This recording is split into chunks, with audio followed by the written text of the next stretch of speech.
आज यहाँ मजलूमों की आवाज बनकर खड़ा हूँ। उन करोड़ों भारतीय मुसलमान और अल्पसंख्यकों की जद्दोजहद और हक की बात करना चाहता हूँ जो इस देश का अटूट हिस्सा हैं। मेरे अल्फाज बंटवारे के नहीं बल्कि इत्तेहाद के हैं। मेरे अल्फाज मायूसी के नहीं बल्कि एक उम्मीद के हैं। ऐसी उम्मीद जो कि हमारे इस देश को जोड़ना चाहती है।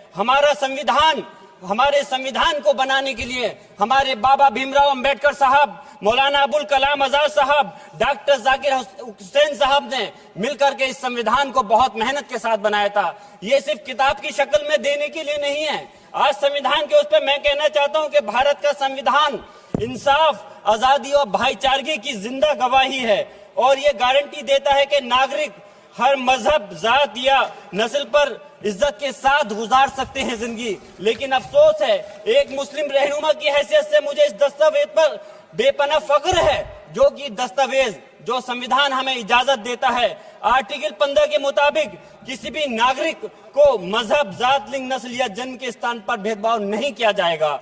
आर्टिकल 19 में बोलने के, अभिव्यक्ति की आजादी का हक दिया गया है जो कि हमारे अधिकारी को हक की आवाज को छीनने का आप काम कर रहे हैं। आर्टिकल 25 अपने मजहब को मानने और उस पर अमल करने की आजादी देता है। आर्टिकल 29 के तहत अल्पसंख्यकों के हकों की हिफाजत करने के लिए प्रावधान किए गए हैं।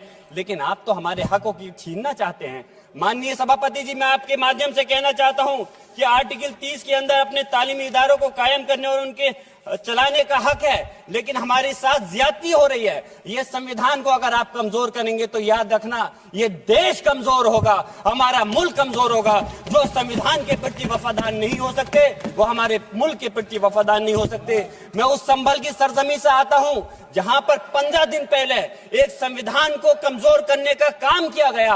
वहां पे जिस प्रकार से 5 मजलूमों की जान ले ली गई, जिस तरह से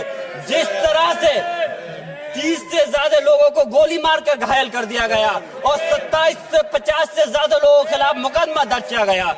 मैं पूछना चाहता हूं माननीय सभापति जी, मैं सांसद हूं, मैं अपने मुकदमे का, मैंने कहा था मुझे डर नहीं है, मेरे खिलाफ मुकदमा लिखा गया, मैं वहां मौजूद नहीं था। और ये मुकदमा जो हमारे चाहे विपक्ष के सांसद हो या सत्ता पक्ष के सांसद हो, आप याद रखिए जनता की आवाज हो, जनता के बीच में जाकर के आपके जवाबदेही बनती है। और मैंने अपनी जनता की आवाज को उठाने का काम किया तो क्या गलत किया था? माननीय सभापति जी, सिर्फ इस बुनियाद पे मुकदमा लीजिए गया। आज मैं आपको बताना पॉइंट पे बोल रहा हूँ, संविधान पर ही बोल रहा हूँ माननीय सभापति जी। आज मैं चाहता हूँ उन लोगों को इंसाफ मिलना चाहिए जो जिन्होंने ज्यादती की है, उनको सजा मिलनी चाहिए। और आज एक इमाम को सिर्फ इसलिए गिरफ्तार कर लिया गया संभल के अंदर कि सिर्फ उन्होंने अजान लाउड स्पीकर से दे दी थी। अफसोस है कि आज हमारे साथ ऐसी ज्यादती हो रही है। माननीय अध्यक्ष जी, हमारा संविधान किसानों को मजबूती की बात करता है जो इस देश की रीढ़ की हड्डी है। 130 किसान जो 10 दिन से ज्यादा समय से जेल में बंद हैं, आप किसानों को हक नहीं दे पा रहे तो किसको हक देने का काम करोगे? मैं अफसोस करता हूँ आज पूरे प्रदेश और मुल्क के अंदर जिस तरह से हमारे लोगों की हिफाजत नहीं की जा रही। एक मॉब लिंचिंग सिर्फ धर्म के नाम पर, अगर कोई मुस्लिम है, ओबीसी है या पिछड़ा समाज का, एससी समाज का है तो नाम पूछ करके उसकी हत्या कर दी जाती है। बुलडोजर चलाए जा रहे हैं। हेट स्पीच, अगर कोई हम कुछ बोलते हैं तो हेट स्पीच करके मुकदमा दर्ज कर देते हैं। और जो हमारे धार्मिक आका हमारे सल्लल्लाहु अलैहि वसल्लम की शान में गुस्ताखी करता है उनके खिलाफ कोई कार्रवाई नहीं। मेरे पास समय कम है इसलिए तेजी के साथ में मुझे बोलना पड़ रहा है। माननीय सभापति महोदय जी, ये सवाल बंटवारे का नहीं बल्कि हम वतनों के लिए जिनका जमीर मर गया है उनके जमीर को जिंदा करने के लिए है। हम चाहते हैं इस देश की आजादी, हमारी देश की, सभापति जी बस मैं अपनी बात खत्म कर रहा हूं, 1 मिनट। हमारी देश की आजादी के लिए मैं ये कोई बंटवारे की बात नहीं कर रहा, लेकिन हमारे मुस्लिम और हिंदू समाज सब लोगों ने मिलकर के इस देश को आजाद कराने का काम किया था। आज उनके साथ ज्यादती क्यों की जा रही है? हम लोग अपने इस मुल्क के अंदर मजबूरी से नहीं रुके बल्कि हम जो है अपनी मर्जी से रुके थे। हमारी मुल्क को आजाद कराने में हजारों लाखों मुसलमानों ने शहीद हुए थे। माननीय सभापति जी, कॉन्क्लूड कर रहा हूँ से बात।